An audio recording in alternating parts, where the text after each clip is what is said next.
Señor. Doy gracias al Eterno por esta oportunidad, a mi amigo y hermano Aridio por tomarnos en cuenta. Mi nombre es Marcos Mateo, si alguno no me conoce, soy de Vicente Noble, esposo de Amelia, su hermana en Cristo. Vamos a leer el capítulo 1 de Mateo, específicamente el verso 1, y luego vamos a pasar a Mateo 16, 17, verso 18. Leemos en el nombre de Jesús. Amén.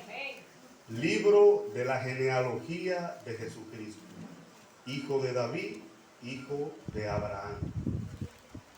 Vamos al capítulo 16 de ese mismo libro. Cristo vive. Los versículos 17 al 18. Dice así. Para una mayor comprensión, vamos a leer también el 16, el versículo 16. Respondiendo Simón Pedro dijo: Tú eres el Cristo, el Hijo del Dios viviente. Entonces le respondió Jesús: Bienaventurado eres, Simón, hijo de Jonás, porque no te lo reveló carne ni sangre, sino mi Padre que está en los cielos. 18. Y yo también te digo que tú eres Pedro, y sobre esta roca edificaré mi iglesia, y las puertas del Hades no prevalecerán contra ella. Puede sentarse. Hay poder en la sangre de Cristo. Vamos,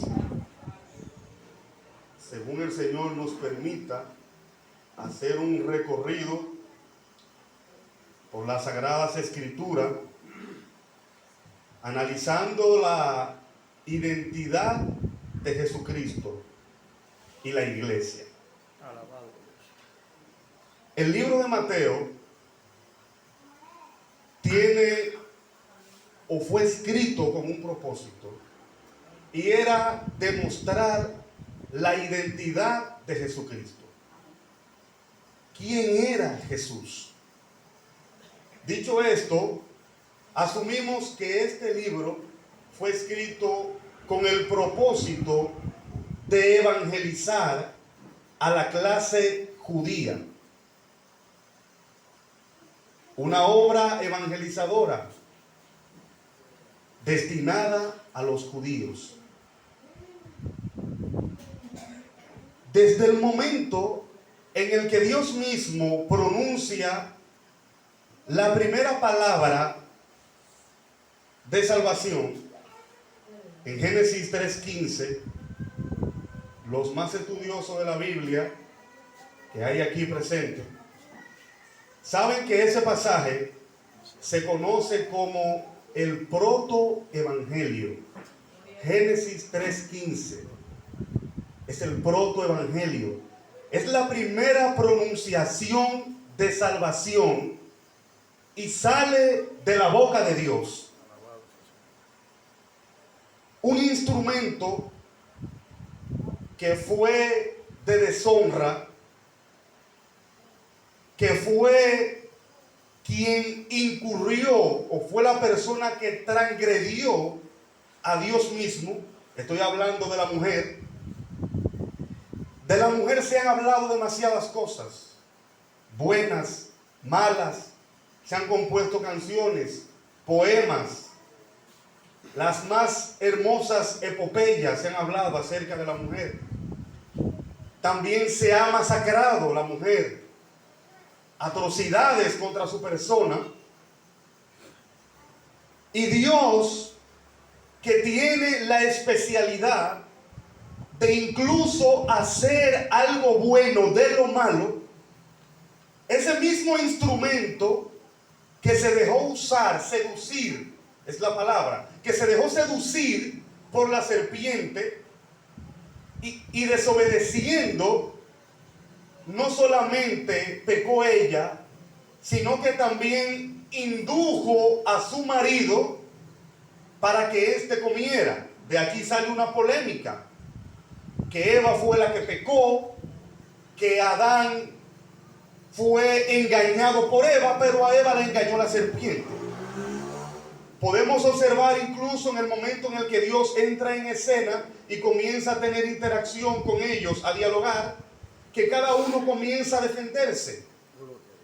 Eva dice que la serpiente la engañó, Adán dice la mujer que tú me diste, y así sucesivamente. A pesar de que el Señor maldice a todos los que estaban involucrados en ese acontecimiento, todo el mundo sale con una maldición, incluyendo la misma serpiente como animal, y sucede allí un fenómeno que en la teología, el estudio de la Biblia, es la teología, eso es teología. Cuando alguien hable de teología, no cree que le están hablando de una cosa del otro mundo. Teología es la Biblia. El estudio de la teología, hay un fenómeno que se conoce como ley de doble referencia. Cuando el Señor pronuncia la maldición sobre la serpiente, hay una ley de doble referencia. Porque el Señor pronuncia una maldición sobre el animal. Sobre el polvo te arrastrarás y polvo comerás todos los días de tu vida. Luego se abre otro paréntesis. Y pondré enemistad entre ti y la mujer, entre tu simiente y la simiente suya. Esta te va a herir en el calcañar. Tú le herirás en el calcañar. Partiendo desde ahí, ya no se está hablando de la serpiente. Esa enemistad se estaba hablando de la simiente de la mujer y la simiente del maligno. A partir de ese momento, comienza por parte de este ser espiritual, que es importante señalar que acerca de Satanás, el mismo Señor dice en el libro del profeta Ezequiel, del capítulo 28, dice: he aquí que tú eres más sabio que Daniel, y ningún misterio te es oculto. Si nosotros consultamos la Biblia para tener una idea de qué es lo que el Señor está tratando de decir, cuando dice que este ser espiritual es más sabio que Daniel, tenemos que buscar quién era Daniel. Pues si usted dice, miren, fulano es más inteligente que fulano, usted tiene que hacer una comparativa para entonces decir, bueno, ahora entiendo. La Biblia dice que Daniel era un hombre lleno de sabiduría, entendido en misterios, en visiones, en sueños. Encontramos a Daniel revelándole a Nabucodonosor un sueño que éste se había hecho sin Daniel tener un conocimiento previo.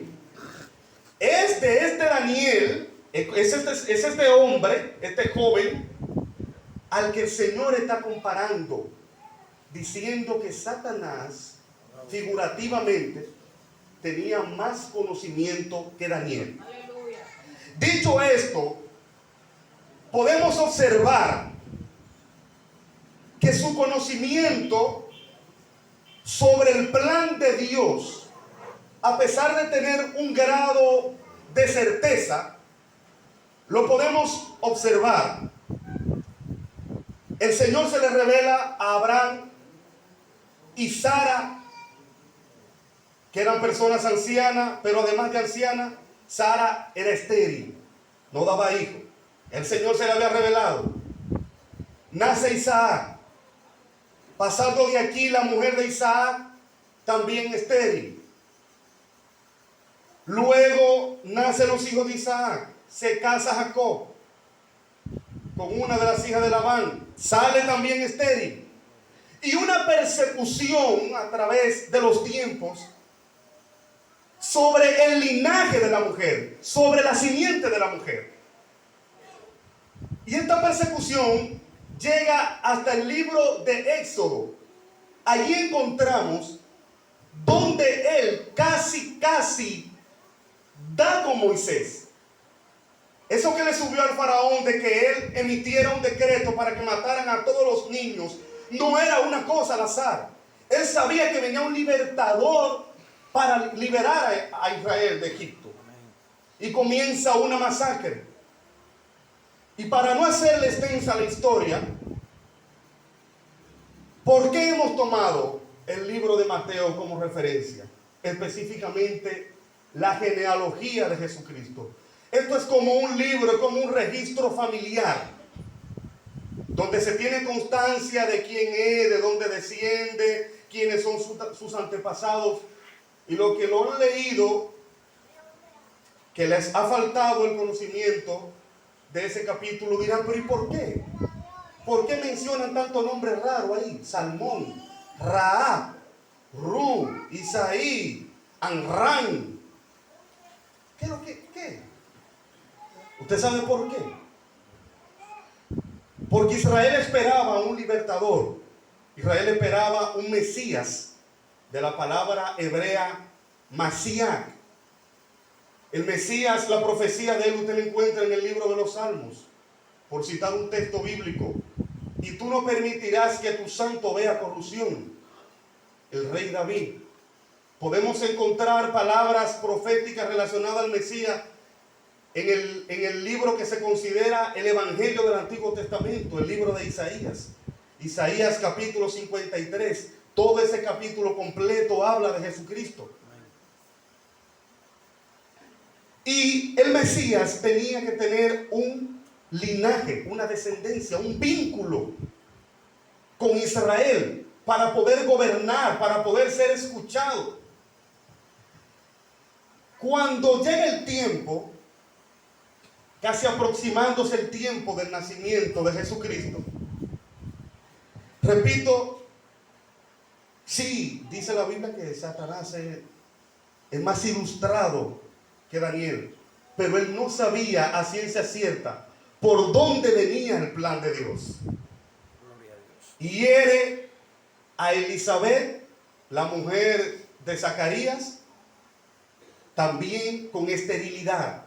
Esta mujer no daba luz tampoco. Luego el Señor le da una palabra a Zacarías, que su mujer iba a tener un hijo, este queda mudo, y nace Juan el Bautista. Todavía él seguía persiguiendo a ver por qué vientre, por qué mujer, cuál era, de quién era que iba a salir esa simiente que lo iba a herir a él en la cabeza. Aleluya, aleluya. Y es por esta causa que hemos tomado este pasaje como referencia, porque esto fue utilizado para Mateo introducir a Jesucristo como descendiente del linaje de David. Este es descendiente del linaje de David. Este no es un cualquiera. Comienza diciendo, dice que engendró, vamos a buscar el pasaje, dice el libro de la genealogía de Jesucristo, hijo de David. Hijo de David, para demostrar que tenía derecho al trono y a gobernar a Israel.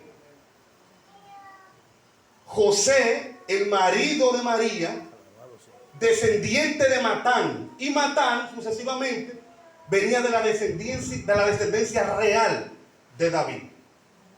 Hijo de Abraham, porque el Señor le había dicho a Abraham que en un descendiente de él, que su descendencia iban a ser benditas todas las familias de la tierra. Y en la muerte y resurrección de Jesucristo terminan siendo benditas todas las familias de la tierra, porque el que invocare el nombre del Señor, dice la Biblia, que sería salvo. ¿Y hay alguna bendición mayor que la salvación? ¿Hay alguna bendición mayor que la liberación del pecado, de la condenación eterna? Esta era la bendición. Entonces por eso la genealogía comienza así. Sin embargo, mis queridos hermanos, la entrada de Jesucristo al mundo trajo un conflicto desde un principio hasta un final. Esto no fue fácil. Y usted no tiene idea cuántos libros, cuántas películas, cuántos argumentos por ateos, artistas, científicos, cuántas personas han hablado, cuántas cosas se le han imaginado acerca de Jesús. Eso no es una casualidad. Llama la atención que en los ancestros de Jesús habían 5 mujeres. De ellas, 3 de esas mujeres, algunas prostitutas y otras de una moralidad dudosa. A veces la gente se equivoca con la iglesia. La gente en el mundo y los que están también dentro de la congregación creen que esta comunidad es una comunidad compuesta por seres angelicales. La iglesia no está compuesta por seres angelicales, mi estimado hermano y amigo que me escucha. En la misma genealogía de Jesucristo, rameras, prostitutas, mentirosos, ladrones. Quizás un intento del enemigo para corromper el linaje biológicamente, o tal vez cuestión de la vida. El asunto es que nada de esto impidió el nacimiento de ese santo ser.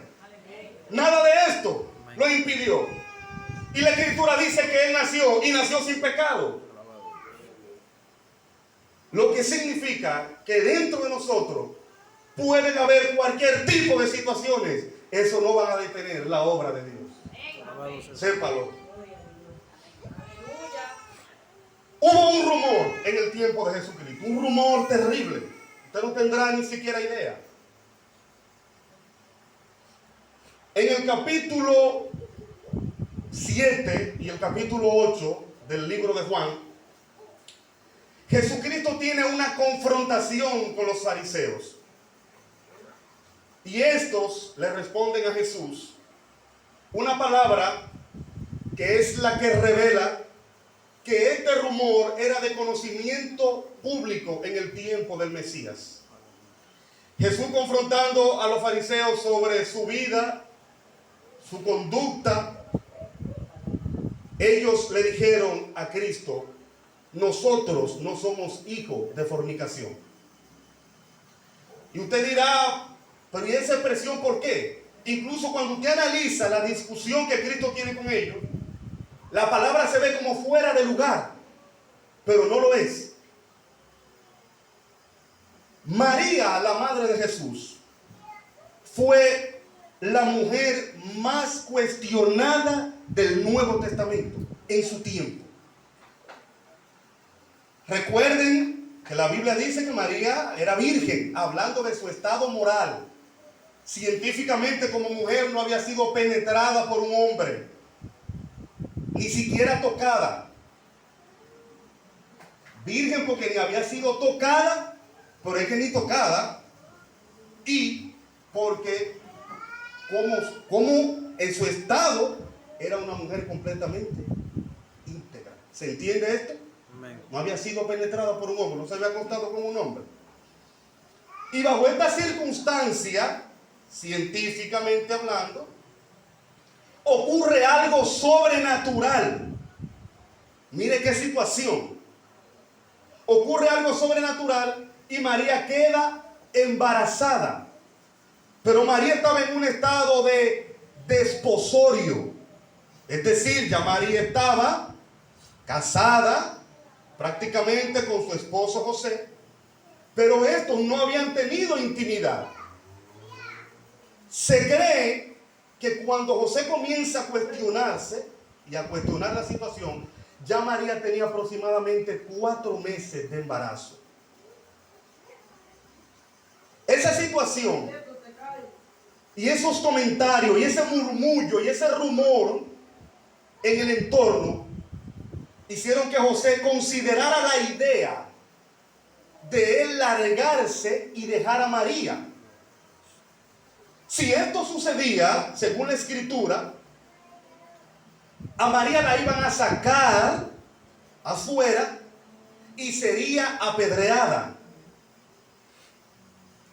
¿Por qué? Porque ésta había incurrido en fornicación. Sería fornicación, porque se cree que ya tenía como 4 meses de embarazada. Gloria a Dios. El pago para estas personas, usted lo puede encontrar en Juan capítulo 8, donde a Cristo le llevan la mujer sorprendida en el estado mismo de adulterio. Y ellos le dicen a Jesús: en la ley nos mandó Moisés a apedrear a tales mujeres. ¿Tú pues qué dices? De modo que si José abandonaba a María, esta sería asesinada, apedreada, y juntamente el santo ser que cargaba en su vientre, Jesucristo, también moriría. Pero ¿quién estaba detrás de toda esta situación? Detrás de toda esta situación usted y yo sabemos quién andaba. Jesucristo nace, Jesucristo se desarrolla. Es importante saber que Jesús es como un nombre común e histórico. Sería como Yeshua, que también en hebreo se aplica para Josué, hijo de salvación. Amén. Yeshua. Pero la otra parte, porque es un nombre compuesto, Cristo o Cristos, ya viene aplicando para lo que sería Masías, Mesías, el ungido, el enviado. Ya este crecido y después de haber desarrollado su ministerio, se encuentra con esta situación, y es por esto que el mismo Señor, que sabía y se había anticipado a los designios del enemigo, plasmó este libro de la genealogía para que se supiera la procedencia de Jesucristo, y que al momento de reclamar el señorío o la autoridad sobre Israel, habría una patente de que Él era el Mesías. Amén. Mis hermanos, y si con Jesucristo se causó tal revuelto, Gloria al Señor. tal rumor, ¿qué usted espera? Gloria a Dios. Con el Yo te pregunto a ti, iglesia, pastor, evangélico, diácono, si dijeron que Jesucristo era hijo de fornicación, ¿qué tú esperas que van a decir de ti? alabado sea Dios. Es una pregunta. La iglesia ha pasado por todas las situaciones que ninguna comunidad haya vivido en toda la historia. Ningún grupo organizado en este planeta ha experimentado lo que ha vivido la iglesia de Dios. Aleluya. La comunidad gay vive quejándose que ellos son denigrados, que ellos son maltratados, que ellos son rechazados. Pero nosotros en el año 70 éramos crucificados, éramos quemados, decapitados como animales. En el año 70, el primer siglo, los cristianos eran arrojados en el Coliseo romano y luego liberaban fieras, bestias, leones, para que devoraran el cuerpo de los cristianos, hombres y mujeres y niños. Mientras los emperadores romanos se mofaban, se burlaban y se reían de ver la sangre salpicar las paredes del Coliseo romano. Pero esto no se detuvo. 1500, 1400, hasta 1800, la Santa Inquisición acabó con los fieles en sentido físico, Gloria a Dios. masacrando, matando, utilizando aproximadamente 50 instrumentos de tortura que todavía no han podido ser creados por la imaginación del arte humano. Por citar un caso de ello, el más sencillito método de tortura, la hoguera, y uno de los más famosos. Amarraban al individuo y vertían en la garganta de este plomo. Eso es un tráiler, eso no es nada para lo que esto hacía. Todo esto ha vivido la iglesia. Murmuraciones, persecuciones físicas. perseguidos también fueron por sus propios hermanos los judíos. Todo porque el Cristo que le predicaban a ellos no encajaba con el perfil que ellos habían preconcebido de las Sagradas Escrituras. Y todos estos pasajes fueron escritos para demostrar que sí, que Él era el Hijo de Dios y que Él era descendiente de David, por tanto heredero al trono. El pasaje que acabamos de leer, el capítulo 16, verso 17. ¿Por qué usted cree que Cristo le dice así a Pedro? No te lo reveló ni carne ni sangre. Era un asunto sumamente importante y más complejo de lo que usted y yo pudiéramos haber entendido en el momento. La revelación de Pedro traía consigo dos cosas. Una revelación de impacto político. Tú eres el Cristo. Si él estaba diciendo que Jesús era el Cristo, estaba reconociendo que él era el Mesías, que era el libertador prometido y que era quien gobernaría Israel.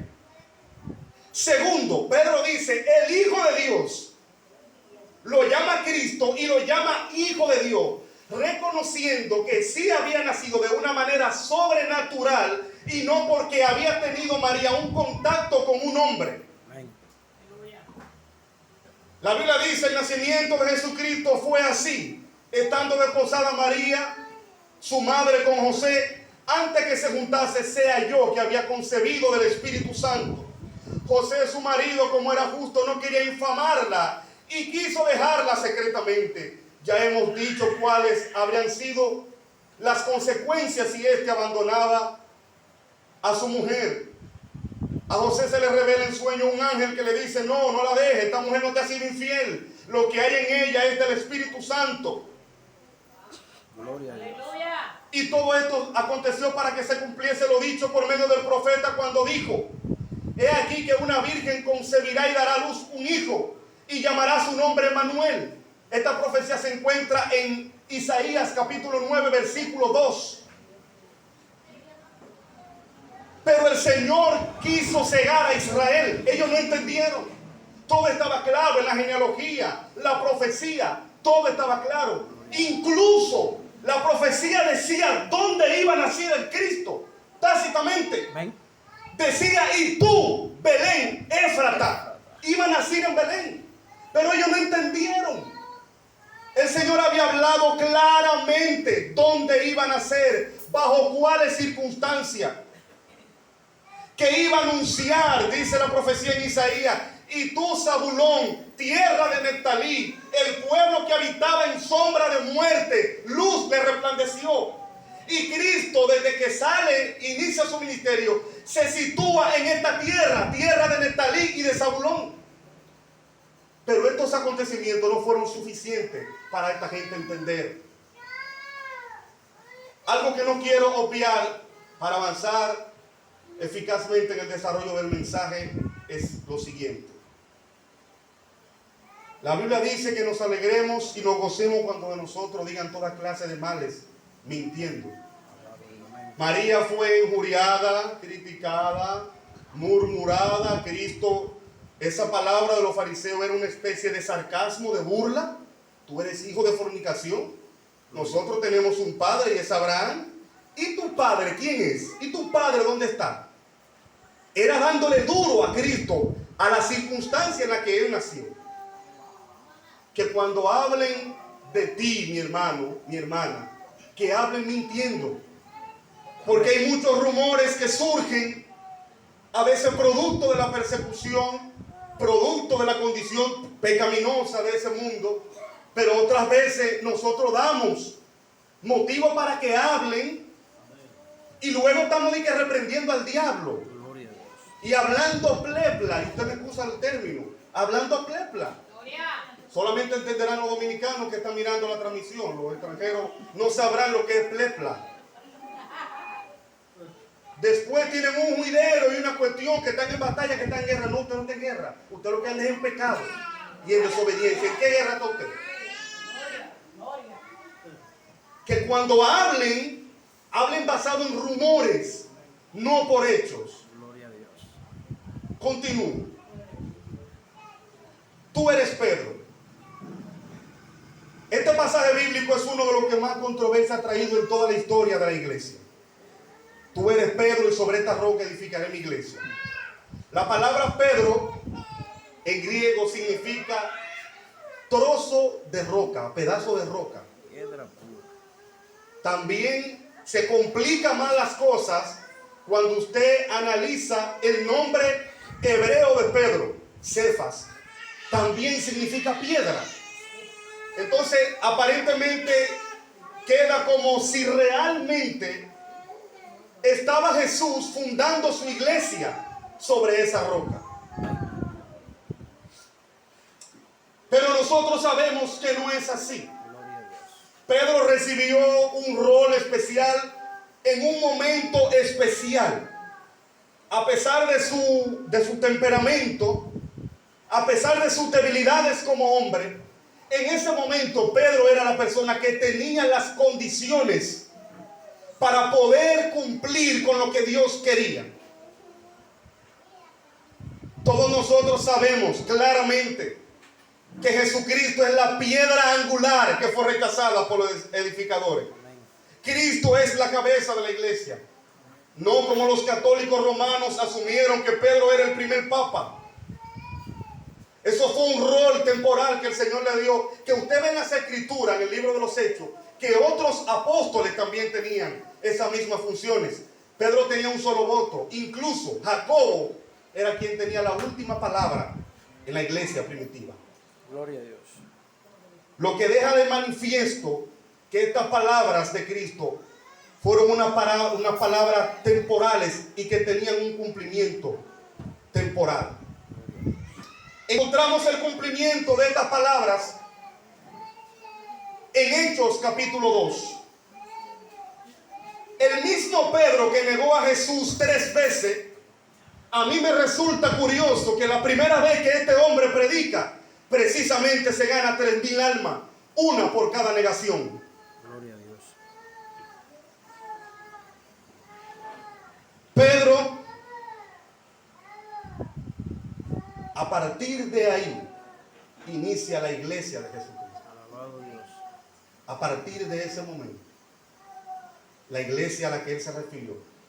Algo importante es que esta palabra iglesia aparece solamente 2 veces en los evangelios. Y es en el evangelio de Mateo. Aparece ahí y luego aparece en el 18:18. Edificaré mi iglesia. La iglesia es de él. Amén. La iglesia no es del concilio. La iglesia no es de los pastores. No murió el concilio por la iglesia. Amén. Pablo dijo, ¿acaso fue crucificado Pablo por ustedes? ¿Fue crucificado Pedro por ustedes? Fue Cristo. Por eso él dijo, edificaré mi iglesia. Esta iglesia es propiedad de él. Y los comentarios del mundo no van a detener la iglesia. Las persecuciones no van a detener la iglesia. Gloria a Dios. Vendrán los peores momentos. Ni siquiera la hoguera detuvo la iglesia. Alabado Dios. La Santa Inquisición no la detuvo. Por más tormento, por más dolor al que fue sometida la iglesia, hoy por hoy son millones y millones de personas que sobre la faz de la tierra invocan el nombre de Jesucristo. En la India, en Israel, en China, en Japón, en países comunistas. Aleluya. Pero si estuviera fundada sobre Pedro, yo le aseguro, mi hermano, que no habría salido ni siquiera de las paredes de Israel. Amén. Gloria a Dios. La palabra iglesia significa, viene del griego eclesías, llamada afuera, apartada. 2 veces se menciona la palabra iglesia. No está fundada sobre Pedro. Puertas del Hades. Las puertas son instrumentos de seguridad en las ciudades. Lo que esto quiere decir es que la muerte no prevalecería contra la iglesia. Aún la muerte no iba a poder con la iglesia. y lo pudimos ver. ¿Cuántos cristianos murieron en el primer siglo? No se cuentan. Hay una cifra por ahí, por decir un caso, como la cifra de los muertos por el COVID en este país, que no son las verdaderas, las que andan por ahí rodando. La cantidad de cristianos que murieron son incontables. Nada más en un día se cree que Nerón crucificó 3,000 creyentes. En un día, el emperador Nerón, que los acusó de haber incendiado Roma. Él quemó Roma y luego le echó la culpa a los evangélicos. Como hoy, que hacen su diablura y quieren culpar a la iglesia. Lo más pecaminoso de la iglesia no se compara a las aberraciones que ese mundo pecaminoso hace. Nada hay nuevo. Se sigue repitiendo el mismo patrón, las mismas cosas. En un día, 3,000 creyentes. ¿Pudo la muerte con la iglesia? ¿Pudo el imperio romano trancar a los cristianos? No lo trancó. Entonces, que los comentarios de hoy, que las redes sociales, que la situación tampoco te tranque a ti. No te pueden cerrar, iglesia. Puertas del Hades no prevalecerán, no prevalecieron. Llaves del reino. Cristo le dice, y a ti te daré las llaves del reino. ¿Era Pedro el único que tenía la llave del reino? No. Todos los que salieron a predicar, se le dio esa autoridad para abrir el reino de los cielos. ¿Por qué para abrir? Ellos eran los que tenían la información. A ellos se les había dado el mensaje de las buenas nuevas. Y Pedro es el primero que abre la llave del reino cuando predica en Hechos capítulo 2. Y 3,000 almas se ganó. Pedro es quien abre las llaves. Pedro abrió las puertas del reino para los gentiles. Cuando decide obedecer al Señor y predicarle a Cornelio, algo que contradijo la costumbre de los judíos, e incluso Pedro fue citado por el concilio para que le explicara por qué había entrado a morar con un hombre inmundo. Pues así éramos considerados, inmundos, impuros, porque no éramos dignos de la salvación. Luego el mismo Pedro también es llamado por el Señor para abrir el evangelio a los samaritanos.